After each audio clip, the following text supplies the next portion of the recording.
Let's take a look at the next slide in the next example, which is now going to look at a logarithm.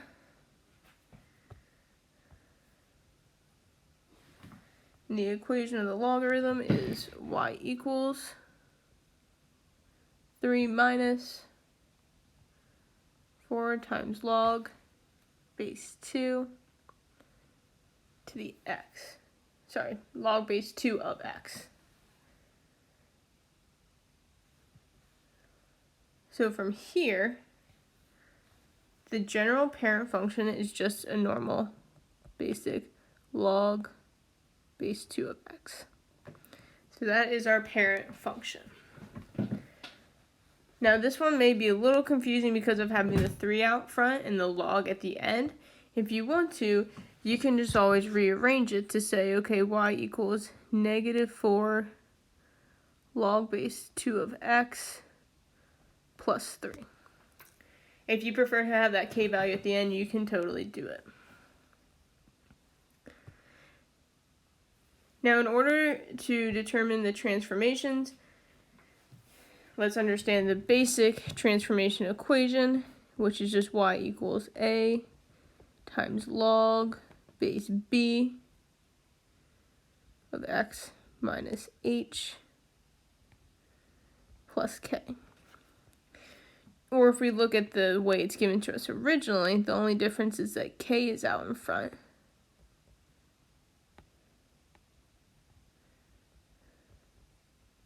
It does not matter if k is out in front or behind, it does the same thing.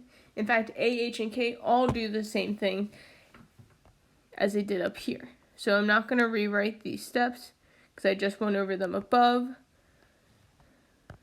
But let's go ahead and identify a, h, and k in our new example. So a is that value that's being multiplied out in front of the log, which would be a negative 4, right? Negative 4, negative 4. The h value comes from the value that's with the x.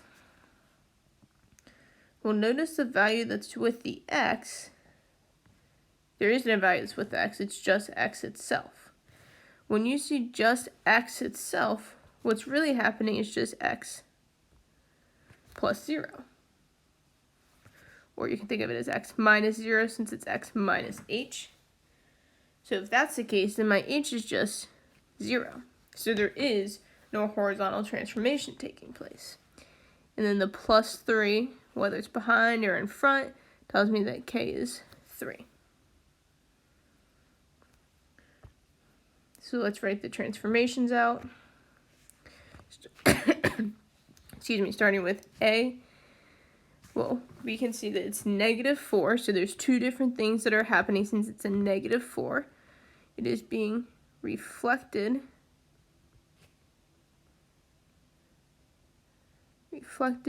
over the x-axis, and it is being it's a vertical dilation by factor of 4. So these two pieces of information come from the a value of negative 4. Since h is 0, we don't need to mention it because nothing's happening, but it is being translated up 3.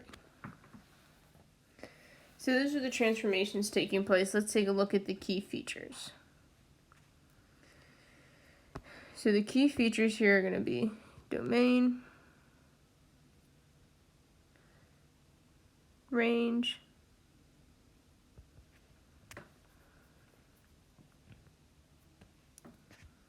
asymptote,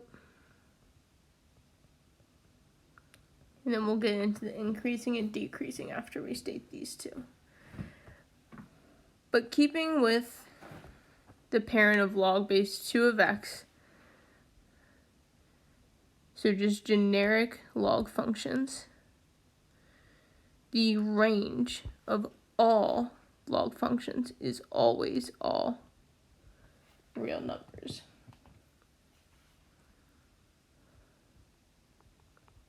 Okay, that's true for all log functions, whether it's a log, whether it's natural log. All log functions have the range of all real numbers. The domain, however, in logs is connected to the asymptote. So before, with the exponentials, we talked about how the range and the asymptote are connected. Now with logs, the domain and the asymptote are connected. And they are x equals equations for the asymptote because it is a vertical asymptote, so x equals. And it is always going to be x equals 0 for the parent logs. So the domain is going to be x greater than 0 because it's always going to be to the right of the asymptote. However, in our transformed ones, it could be shifted left or right. So however it's shifted is going to then determine our domain and our asymptote. In this example, however, we said that h is 0, so there is no shifting going on left or right. So our domain is going to stay the same of x greater than 0, and our asymptote is going to stay the same of x equals 0. Again, there's no left or right shifting or translating, so my domain and my asymptote aren't changing.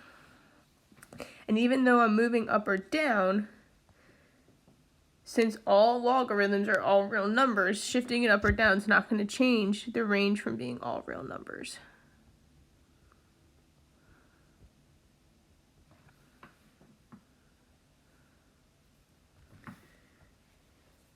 So my parent log base 2 of x is an increasing function because my a value out in front is just positive, right? It's a positive 1, so it's going to be an increasing function along the domain of 0 to infinity. In my example, however, it's going to be decreasing because a is negative 4, and I'm still decreasing along the domain, so whatever my domain is, which is 0 to infinity, that's going to be the interval.